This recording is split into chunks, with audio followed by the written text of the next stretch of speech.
Hey, it's Justine. And I'm Jenna. Welcome to a new episode of Same Brain, and today we have a very special guest. We do. But first, we gotta roll that intro. Let's do it.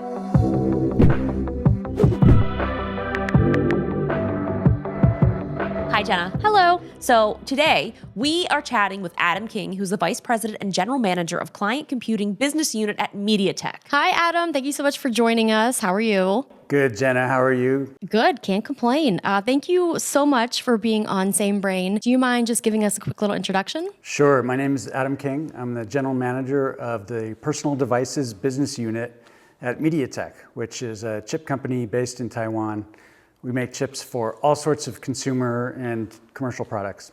Now, we both have gone to a bunch of MediaTek events before, and it's been so much fun learning about everything that MediaTek is in, and some things that, we don't even know that they're in, and it's so shocking. So for anyone who's watching and may be confused as to what MediaTek is, can you give us a little sense of the scale of how massive it is? Sure. I think the easiest way to explain it is we are in 2 billion devices a year that get shipped every year. Everything from smartphones to Wi-Fi routers to tablets to TVs and much, much more. Yeah, so I guess when you're thinking about, different products, how many products would you estimate that people don't even know that are in their home? Yeah, I like to say that there's a good chance that you have at least 5 products in your home that have MediaTek in them. I bet you have a lot more. But We might. Your Wi-Fi router to your smart or your doorbell camera to your smart display to your Chromebook, we're in a lot of things. And people have more and more devices these days too. I think the average person has around 30 Wi-Fi connected devices, and we're in a lot of them. Yeah, and I feel like every year that's just increasing with the amount of smart home tech and just things that we're bringing into our homes. And the one thing that I really love about MediaTek is it's their mission to kind of make technology accessible to everyone. Is that a safe thing to say about MediaTek? Yeah, for sure. Our goal is scale. We have a wide range of products. We want to reach everyone on the planet, whether you want to buy a premium product or something more cost effective. We make something for everyone. So let's just dive right into it. I feel like AI has been the buzzword of the past, year or so. So let's talk a little bit about, generative AI and kind of what it means for MediaTek and kind of implementing that into devices. Sure, yeah. Of course, AI is the big thing, and we're very excited about it. And we're excited not just because it's this next huge technological revolution, but because we are participating and leading in it in a way that we're pretty proud of. We've been building technology for AI for a number of years now, and of course most recently with generative AI, which is really the big breakthrough. So we have a lot of technology in our chips that are going to enable the AI future. So how do you see generative AI kind of being integrated directly into apps and operating systems that we already use every day? Yeah, I think there's so much hype. There's a lot of hype, a lot of reality, but a lot of the buzz around generative AI has just been the scale of the infrastructure build out, right? Every week you're reading of a new massive multi-billion-dollar deal to buy more GPUs or build out a huge data center. And that's very exciting, of course. But when it comes to a device maker like us, there's at least 3 trends that we're paying close attention to. The first is, as you say, Justine, which is the integration of AI into all of the existing apps. So I think we all have gotten familiar with generative AI, with standalone apps from ChatGPT, Gemini, where you go and ask it a question and it gives you a nice answer. But there's so much more that it can do. It can help you create, whether it's photos or videos or PowerPoint presentations, and those capabilities are getting integrated right into the apps. So when you go compose an email or a text, or you're creating a document for a presentation, those tools are now just integrated in. So you don't have to go outside of your workflow to go, create a picture and then have to paste it back in. You just do it right there, and that enables you to be way, way more productive. Yeah, I've definitely seen these types of Yeah, go things ahead. kind of being integrated more into devices to make it seem like you're having more of a conversation. So I guess I've been hearing a lot more about agentic AI. So what does that mean exactly? And how is that different from what people think of as traditional AI assistants? Yeah, so generative AI is using large language models and transformers to be able to, speak naturally, have all the answers, be able to create new things, but it's still kind of a one-time, one event at a time. I want to go create a picture, so I go create a picture. I want to go answer a question, so I ask my chatbot a question.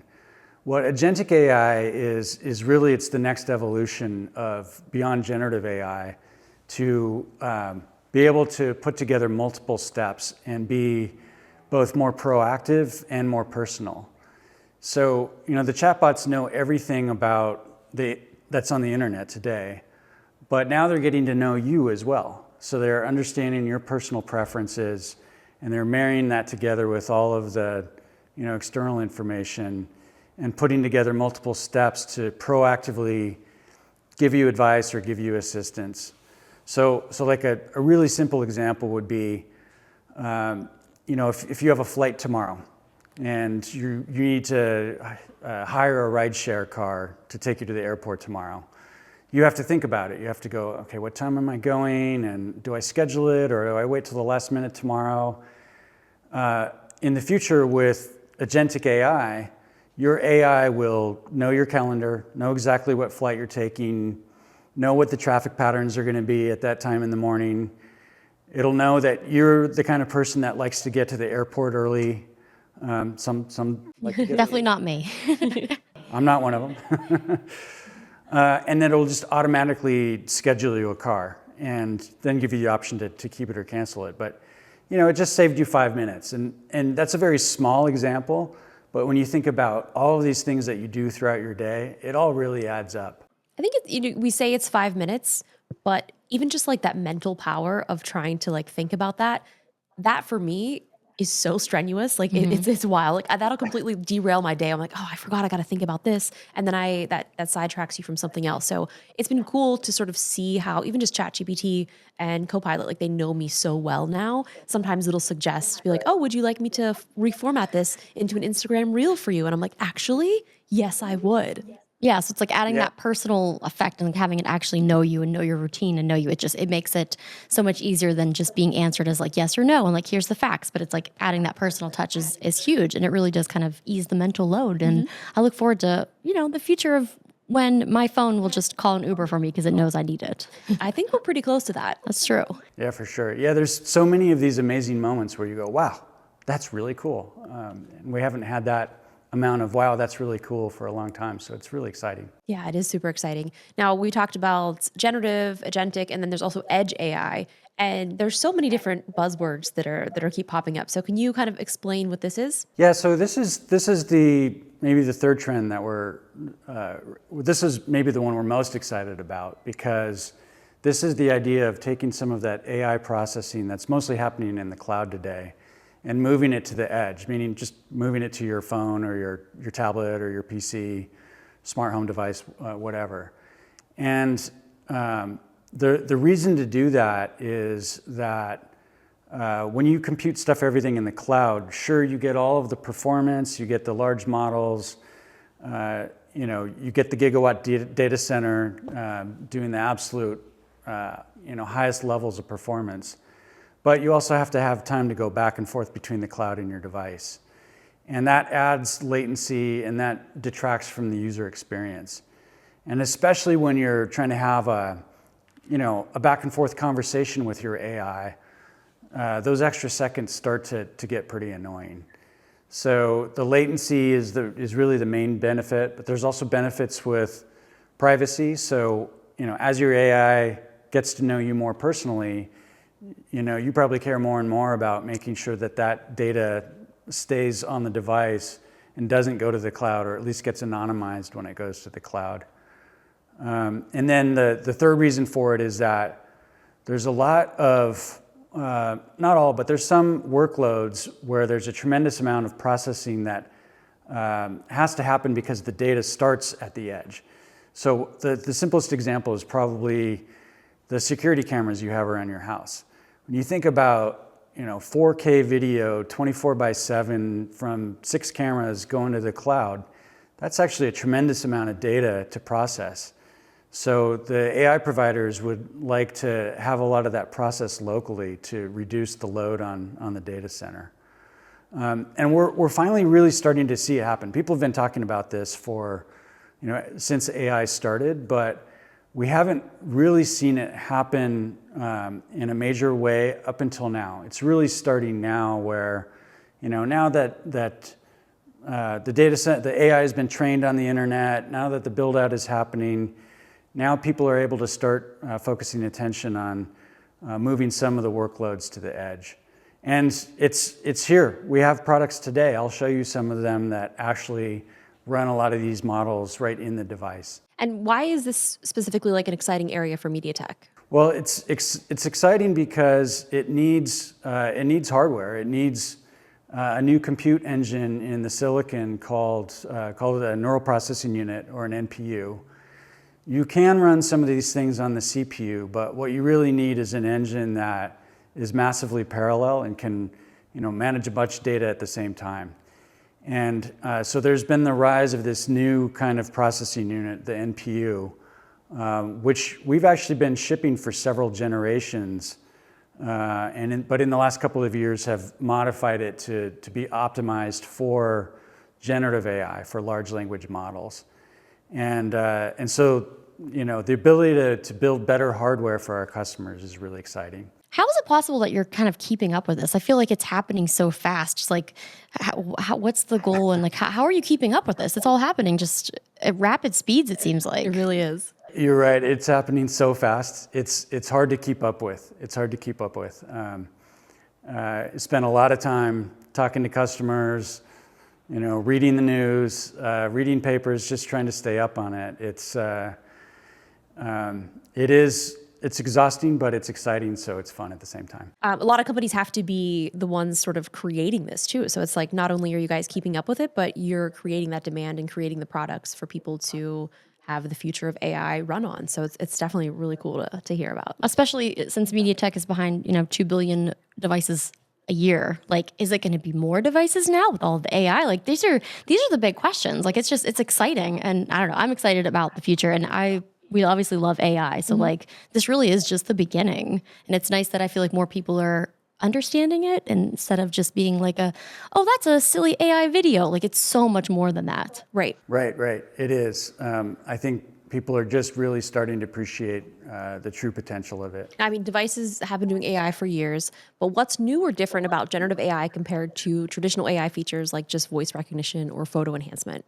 Yeah, so like I said, we've been shipping AI chips for years, but it has been about traditional AI, and it's kind of funny to talk about traditional AI, right? Like AI classic, as if it's an old thing. But we've been using AI for a long time to do things like voice recognition, background noise removal, image quality enhancement. But what's new is the generative AI that uses large language models and transformers. And that takes AI from, kind of moving from just perceiving better to actually creating. And it's that creation part that's magical. You can actually create new things with it.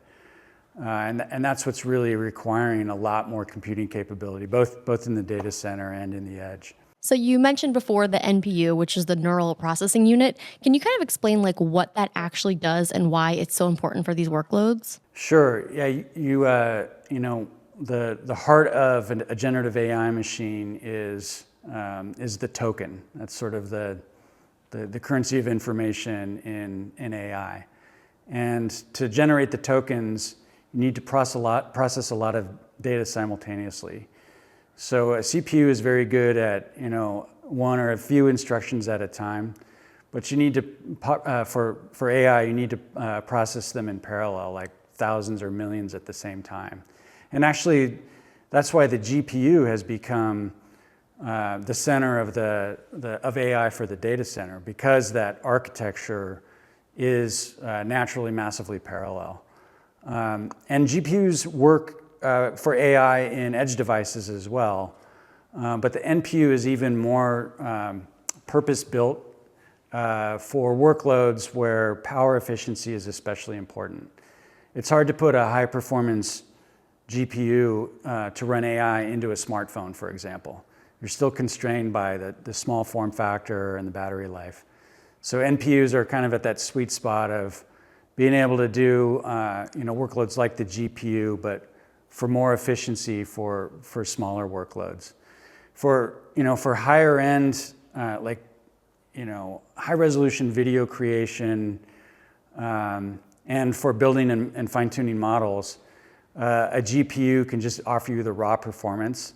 So we partnered with Nvidia on the DGX Spark, which is basically bringing the power of AI on a GPU from the data center to your desk. So both GPUs and NPUs are important. So do you want to talk a little more about the DGX Spark, and how did that kind of all come about? Yeah, and this is the DGX Spark that has the GB10 chip in it.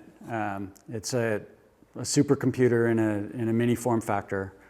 It can run 200 billion parameter models. It's got 1,000 TOPS in it. It's got a 20-core beast of a CPU. And it has been a very exciting and rewarding collaboration with Nvidia to build this chip together and bring it to the device. And this actually goes on sale tomorrow. Very By the exciting. time this is up, it's going to already be on sale. Yeah, so that's pretty cool. So I mean, what does that mean for everyday people that are like, do I need to get this? Do I have to have this now? Like, what does that mean for them? Yeah, it's not really targeted for the average consumer. It's really more targeted for AI developers and researchers, and it enables you to prototype and fine-tune your large models on the device first, so that you can do it more quickly and not spend a lot of cloud cycles. And then when it's fine-tuned, then you can upload it to the cloud. That's pretty exciting. Yeah. So maybe we should talk about what might be interesting for our everyday consumers. Do you want to talk about the Dimensity 9500 chip and kind of what that's been like being in new products and the tech that we have out now? Yeah, we just launched the Dimensity 9500. Thank you for mentioning it. And we're super excited about it because it's the next step in our growing presence in the flagship smartphone and tablet market. MediaTek has, over the last few years, we've really grown because of our focus on the smartphone market. And we now have chips that span from entry all the way up to flagship, which is the very highest end. And we make chips that we believe are just as good as the best from others in the industry. And it's showing. We're showing up in our customers' flagship phones, starting with a strength in China, but moving to the rest of the world as well. So these chips are super fun to talk about because they're just at the bleeding edge of everything in the smartphone. The 9500 has a lot of cool new features, but probably the most exciting one is the NPU. We were talking about the NPU earlier, right? And the NPU in the 9500 is almost twice as fast as the one in the previous year in the 9400. So we're making some pretty big year-over-year improvements. So for phones and tablets, what makes the NPU the better choice? It comes back to for AI workloads that you want to run on the edge, you need to do it in a very power efficient form factor. I mean, this is the latest Samsung Galaxy Tab S11, which was just launched a few weeks ago with the MediaTek 9400 Plus in it. It's 5.1 millimeters thick.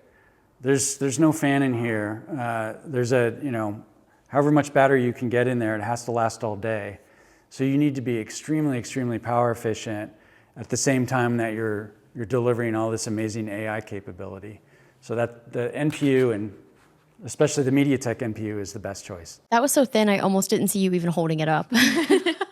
I know, it's amazing. It's amazing. It looks very lightweight. Yeah, it's really, really nice and thin. So you have all this power, you have the NPU, and so you said, it's obviously you have to worry about, improved battery life and things like that, but you're still going to be getting these great AI experiences. So what is like one AI experience that you would be getting on, that tablet? Oh, there's several cool ones. in this, they launched last year some new AI usages, and on this one they added a bunch more. I think there's over a dozen different things that you can do that are AI related. My favorite one is the drawing assistant. So you can make a really simple sketch and then ask AI to transform it into something that looks really good. Do you want to see it? Yeah. Yes, please. Let's see it. We got to see your drawing skills. Okay. So here I am. Can we see this? This is my blank screen. I'm going to make a little drawing on it. Okay. I'll draw a boat on the ocean. How about that? Sounds good. I'm so bad at drawing. You're really talented at drawing. I do not get those genes. It's okay. It's just a lot This of is practice. why I need the assistant. Okay. I am also not talented, as you can see. That's my boat on the ocean. That's not bad. No, it's not That's bad. pretty good. Yeah. Some might think that's AI. Okay. Well, here comes the AI part. Now I just hit generate. Oh, the suspense. I know. I can't wait. And now look, it's a beautiful. Wow. Okay, that's pretty cool. Yeah. It's interesting because like seeing this now as an adult, like I can only imagine as a kid, like you're just gonna think that this is just completely normal. Yeah, I feel like that's with any generation. It's like back in my day, we actually had to draw the boat. Yeah, and the thing that I that's really exciting is that all happened locally on the MediaTek NPU that's in here. That didn't need to go to the cloud and back. That just happened right on device. Now, is there anything specific that you guys are doing to get these great AI experiences without draining the battery? Because I know you mentioned that is one of the key things is we want to have these experiences but still have great battery life. Yeah, so we have a hard constraint on power. We can't increase power, both because it's got to fit into this thin design and because we don't want to impact battery life. And so the way to do that is just to make the technology better and better. Using more techniques, using lower precision math, using all sorts of new AI tricks that our researchers, I should bring them in to explain it. But they're at the cutting edge of the work in this field and bringing it into our hardware. The other part of it is that the language models themselves are getting way more efficient. To the point now where this idea of the small language model is real now, where small language models, meaning like 3 billion parameters or so, are now faster and more accurate than large language models from just 2 years ago. So this space is moving so fast. So with the software getting more efficient, the hardware getting more efficient, it allows us to continue to bring more and more to these devices without adding cost or power. Yeah, so for anyone else who might be looking for any of these products that might be out there right now that can show off what the Edge AI can do you have any with you, or are there any others that you can mention? Any more surprises over there that you've got? Yeah, what do you got? Yeah, thank you for the opportunity to show off hardware. I've got more. Oh, Yes, okay, this is exciting. Yeah, so I showed you the DGX Spark. I showed you the Samsung tablet. Let's talk about Chromebooks for a second. This is an area where we are also bringing our AI capabilities to the hardware, and where Google is bringing their AI models to Chromebooks. And so we have launched with Google and with our OEM partners, Lenovo and Acer. Make sure I get the names right here. These are the two best Chromebooks on the market, one from Lenovo, one from Acer. And they're the best because they have our new flagship high-end Companion Ultra 910 chip in it, which has 50 TOPS of AI performance and lots of big cores for CPU, graphics capabilities, and still with amazing all-day battery life. And so Google has brought their Gemini capabilities to these Chromebooks. So a lot of the kinds of capabilities that you have on the tablet, you can do the same thing on the Chromebooks with circle to search or image editing, or they have a really cool one which is called Smart Grouping, which is how many tabs do you have open on your browser at any given time? Well, I had to close them all right now just for this podcast, but normally it's not great. Yeah, normally I have like 30 or 40 because I don't want to close them and lose information. And it gets so much where it's like, okay, I've got my I'm planning a trip. I've got 6 different tabs open over here, scattered throughout. I'm doing some market research, and just trying to like organize these tabs without losing the information takes time. And so what smart grouping does is it just scans all the info on all these tabs and just automatically groups them for you. And again, a lot of those AI features are done right on device. They don't need to be done in the cloud. So this type of technology, like I would have loved to have this in college. I feel like it would have made my life so much easier. Like I was just writing on paper and like my laptop did not have that. Yeah, and the college students are picking it up quick. I remember when ChatGPT came out, what was it, 3 years ago? 2 years ago? Whenever it was. I asked my son a week later, hey, have you used ChatGPT yet? He goes, Dad, I've already done 3 assignments with help from ChatGPT. That's great. So is your son in college? Yeah, well, he's a grad student at MIT studying AI. So I think he's going beyond what you can get from the standard chatbots. Yeah, I mean, I feel like this is opening, and I know there's a lot of people that are saying that AI is going to take their jobs, but I'm kind of on that side of it's also going to be opening up a lot of job opportunities. And I think it's hard because people don't want to embrace it. And I feel like it is changing so rapidly, not only for the content creation space, but the healthcare space. And just there's so many different industries that I feel like it's going to impact. So what would you say to people who may be a little afraid of AI? Like, how should they kind of confront it? Yeah, it's a great question. And, I in general, I'm with you on where every technological revolution has disrupted some jobs, but ultimately has created more and lifted the overall economy. And I'm optimistic that the same will happen with AI, but it does feel different because now it's not just automating away, manual labor, but it's actually starting to think and do things that humans do. And like you said, it seems like it could replace humans in such a wide range of different industries. So I think the way to deal with it is to understand it and embrace it and figure out how to use it to your advantage. We should be teaching our kids, here's what you can do with AI. Here's how you can use it to augment your creativity. Here's how you can use it to be more productive. Running away from it isn't gonna help anyone. Speaking of, kind of using AI to your advantage and to help you, some of my favorite things is having AI in like smart home features. So do you kind of want to talk about how AI is integrated into a lot of your smart home products that MediaTek is in?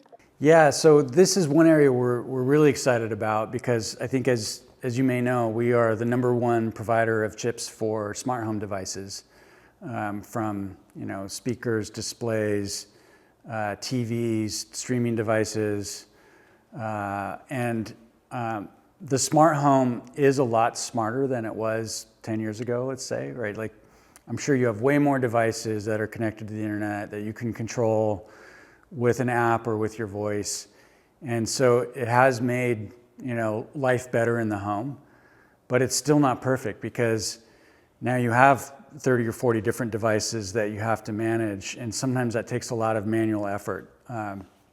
You still have to go to your app to change the temperature in your house. And, once upon a time you had to walk across the room and flip the switch. And so it's an improvement, but it's still a lot. And so what AI offers, we think, is the potential to make your smart home truly smart and make these experiences seamless, because AI can understand everything about your home, can understand your personal preferences, and put the two together to automatically adjust your temperature and your lighting and your security systems, and know your preferences, and give you a voice-driven chatbot that you can ask questions or get advice from. And I think that's ultimately the promise of the AI, which is the voice interaction becomes so much more natural. And it's so much more intuitive and human to talk rather than having to, go to a device and type something. And And the smart home is the natural place to do it because you already want to use your voice. It's already a place where you tend to have people, family or friends over, and so it's pretty disruptive to pull out a phone to go to to your chatbot to get an answer when you can just talk to your device and make it almost like a part of the group or part of the family to help answer a question or give a suggestion. And because there's multiple people in your home, your AI, your home AI, actually needs to get to know multiple people in the house. And so there's some cool technologies that we're helping our customers implement that allow them to do that. So for example, the Echo Show that Amazon just announced has a cool feature where there's radar in the Wi-Fi. So when you walk up to the Echo Show, it automatically detects your presence, wakes up, and then recognizes you and knows to greet you personally or give you a suggestion that's relevant to you, not to your kids or whoever else is in the house. So there's a ton of opportunity there to bring AI into the house. Yeah, I was at the event and I got to see all the new products, and I have a bunch of the Alexa products in my house too. It's like I'll walk up in the morning and it'll sense me and it's like, "Good morning, Jenna," and I'm like, "Oh, good morning."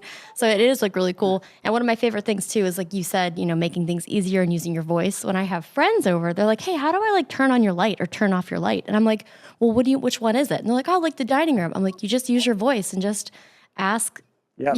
So-and-so. And they're like, "Wow." I'm like, "Yeah, you don't need to hit the switch." Like, it's really nice having everything kind of be voice activated and, the future of where things are easier. Like, maybe my lights will just know to turn on and things like that. But yeah, it's exciting. Yeah, and I feel like a lot of that you can set up for like motion sensing. And I made a huge mistake recently. I thought that I would take matters into my own hands in my thermostats. And I forgot to turn them off when I left for a month, and I got a $4,000 electricity bill. Oh, So ouch. that's where I was like, why would be a I little do that? smarter. Yeah. Yeah, that's where you want your AI to realize no one's actually in the house. Should we ask Justine if she wants to turn off her thermostat? Well, I had turned it off just because like the way that they have it in the studio is just, it was not set up properly originally, which was not the problem of the device. It was the installer. So then I was like, I'm just going to turn it off and I'll just manually do it myself. Well, you know what? No, I should have just fixed it, went with AI, and I could have saved a lot of money. It was also the month that they raised all the electricity in California, so it wasn't a great time to make that mistake. Yes. Very expensive mistake. And we were There you talking. go. AI saves you money. Exactly. We were talking before about ChatGPT and Gemini and all the other different types of things. Now, what would be your favorite use case for them? Is there any favorite creative or unexpected things that you've used with generative AI? Yeah, I use it regularly to answer obscure questions or settle family debates. So I know that's the most basic usage of it, but it is really amazing how you can get an exact answer to what you're asking, and you can ask it in a very natural way. It's just, it's magic every time. But the really powerful stuff is when you can create things with it. I like to make craft cocktails. That's a hobby I picked up during COVID. And I get great ideas from the chatbots on, I have these ingredients, can you suggest a recipe? And so I've invented new cocktails. Birthday parties. I've written poems to roast my friends with the help of ChatGPT and Gemini. We used it not too long ago. We had a Mario Kart party, and we ended up using it for the tournament to figure out brackets. How do we do a bracket in the most fair way? If we have like 14 people, how do we make the brackets? And it did it so quickly. Like I was like, wow. And I'm shocked every single time. That's a great idea. I was like, I don't know how to make a bracket for this uneven amount of people. I'm like, my brain's not working. So yeah, it is great. It's like endless of what you can do with it. I use it all the time to like fix things. Like I'm like, how do I fix this drawer that I need to take out in this hotel room because I dropped something behind it? And it's like, oh, that's a so-and-so. You need to lift up one latch and down the other latch. And I'm like, I never would have done that. Like I would have been calling for help. So it's just so helpful. And there's just so many different ways. Like, I don't know, it's life-changing and it's great if you're using it, to your advantage. Responsibly. Yeah. I did that recently too, where, I had some check engine lights and some other lights in my car, and So I just asked Gemini, here's what I'm seeing, tell me what's going on. And it just gave me the answer. I didn't have to go through manuals and, a bunch of different websites and still not get an answer. It's very cool. Yeah, it saves you so much time. I mean, you can even upload the manual and then ask it questions, It's true. which I have done sometimes with like different PDFs for like complex projects that I'm working on. I'm like, I know it's in here, but I can't find it. And You don't so- want to read 80 pages of the manual and just find it? Not really. Doesn't sound No, fun. no. So I feel like it's adding sort of this other personal, level to these types of manuals and things like that. And the fact that you can talk to it. I mean, most of the time now, I'll just I have it on my home screen, so I just push a button and I just start talking. And it's incredible. So looking ahead, what excites you most about where AI and MediaTek's technology are heading next? I have at least 2 answers for you on that. The first is the opportunity to bring AI to all devices. And you had asked earlier about should we be worried about AI? How do we teach our kids to adapt to it? Is it a threat or is it an opportunity? And I think the answer is to embrace it and to make it work to your advantage. But that only works if you can bring that technology to everyone. And true to our mission, we're bringing these capabilities to all of our silicon. So it's not just at the high end. We're actually shipping NPUs in the vast majority of our chips for consumer devices today. The Chromebook I showed you earlier that has our flagship Companion Ultra 910 in it, this is already a pretty amazing value. It stands up against much more expensive laptops in terms of what it can do. But we're not stopping there. We're bringing NPUs. We just launched our entry Chromebook processor, the Companion 540, and that now has an NPU in it too. So bringing this technology to everyone is the first thing I'm excited about. And then the second thing is that AI, I think, is going to help us create, not just make existing devices better, but help us create entirely new classes of devices that really just can't exist without AI. Things like self-driving cars and humanoid robots. But maybe one I'm particularly excited about is the promise of wearables, like AI glasses or AR glasses, where you can bring your chatbot, you can bring your personal assistant with you wherever you go, and that chatbot sees what you see, hears what you hear, and understands your context and can give you a lot more useful advice and suggestions. So I think that in specific is going to be a very exciting new category. Yeah, like you said, this kind of is just the beginning, and it is exciting. And I also am really excited about the future of wearables. I know that's like a huge part of just my everyday. But yeah, the technology and AI, we're just getting started, and I really am excited, about the future. And it's here. The future's now, though. It is. It is right now. Well, thank you so much for joining us. Is there anything else that you want to add or talk about that people may be interested in about MediaTek or yourself? Nothing else. Thanks for the time, both of you. Thank you. I really appreciate it. This was very insightful, and I know everyone's going to be excited to listen to it. So thank you again, Adam. This was great. Thank you for the intermission as well, as I had to run downstairs. But no, this was really great, and it was really nice talking to you.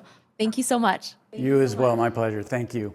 Wow, that was so much fun. That was a lot of information, too. I think it was very helpful. So much information. And I love getting to chat with people at MediaTek because they are in so many different products, and it's wild because every time I learn about something new that they're in. I know. It's like when he was mentioning that they were in the new Echo that was announced, I was like, you guys are like literally in everything. It's wild. It's so crazy. Cool. And it's just like technology that you don't even think about. It's just working seamlessly in the background of things. Well, thank you guys so much for watching, listening. We appreciate it and hope you guys enjoyed this episode. We've been having so much fun chatting with people in the industry and learning more about tech and the people behind it. I hope you guys are finding it informative and helpful too. It's great because I feel like, okay, let's talk about this for a second, Justine. What? We're kind of old. Get older. Get out of here. So it's like, it's nice being able to also learn along with everybody about AI. It's true. So I hope that we're making it less scary for people. So anyway. Well, thank you for joining us, and leave us some comments below with any questions, and we will be able to read those in the next episode. We'll see you guys there. Bye. Bye. You're not old. You're so young. I'm so young. Bye.